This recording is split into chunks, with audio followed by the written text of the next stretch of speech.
Hey guys, welcome to the channel today. I'm going to run through 5 of my favorite tricks in under 5 minutes. So let's get into it. So on the first image here, we're going to use Selective Color to manipulate the sky. We're going to use the blues and we'll use the Absolute tab so it grabs all of the blues. And we're going to darken it down. Maybe add a little bit of yellow and do the same thing to the cyans because you want to select all of the blues. And that's a quick, easy way to manipulate the sky. All right, on to the next one. We're gonna insert artificial flare here. So I'm gonna hit Shift Command N and name this flare. This essentially creates a blank layer, and I'm going to set it to screen. And I like to use something that's already in the frame, so using a color source that already matches. So if we hit B, that'll grab our brush tool, and if you hit Option, you can sample any sort of color or source from the image. And I'm gonna grab that, and then we'll just manipulate it from there. Maybe something in here. So I hit G quickly, and we're gonna throw a gradient. Make sure your gradient is a color, selected from a color to transparent. So we're only painting one way into the photo. We'll have it at normal for now, and I usually set it around 30 to 40%. We'll try with 40. And I have a radial gradient selected. This is more of a round opposed to a straight linear line.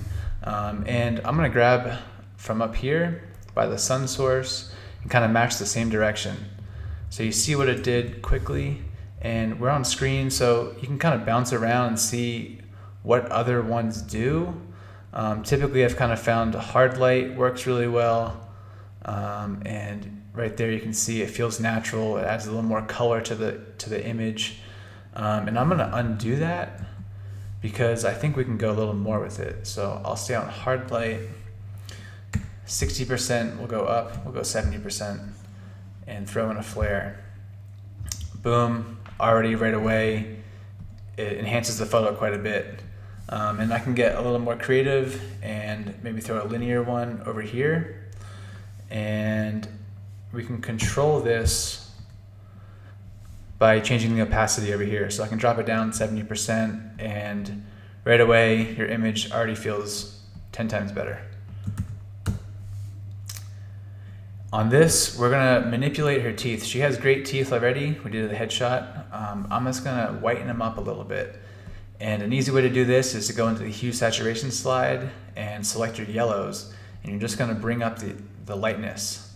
So I usually find between 70 and 80 is a really good spot for me. And we'll hit Command I, that'll invert it, and hit B to grab your brush. Make sure you're on white and everything's at 100% so you can fully paint everything in. And we're just gonna bring out what we were doing with the yellows right on her teeth. So this is a quick, easy way to naturally enhance somebody's teeth that have a slight bit of yellow to it. And you can see what we did before and after.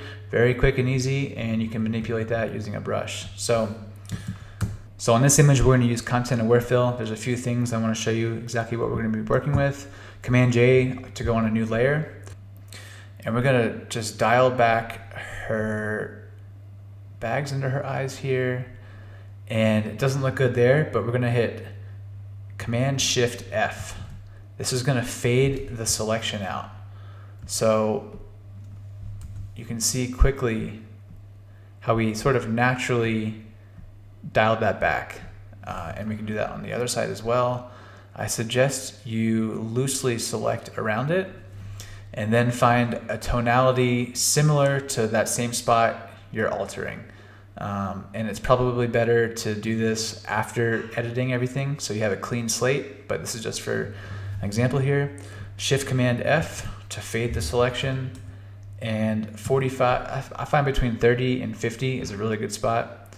And quickly you can see how we naturally dimmed down or subdued her bags under her eyes. And while we're here on the image, we're gonna do another content aware fill. This time we're just gonna do a shift delete. This estimates and gauges by using surrounding areas to fill in the selected spot. And you can see it did a really good job. It's not perfect, but it's a very quick way to cut down time on an image. So here I will hit J, and we're using the healing brush to just patch that up quite a bit. So quickly with the healing brush, you can see we fixed her eyes, eliminated something we didn't want, a blemish, and got rid of something distracting. And while I'm here, we're gonna grab the same thing up here, and there we go. Quick, easy way to speed up your workflow in Photoshop. So thank you again for joining me today. I hope there were some sort of tips or tricks that you took away with you and are able to implement into your own work.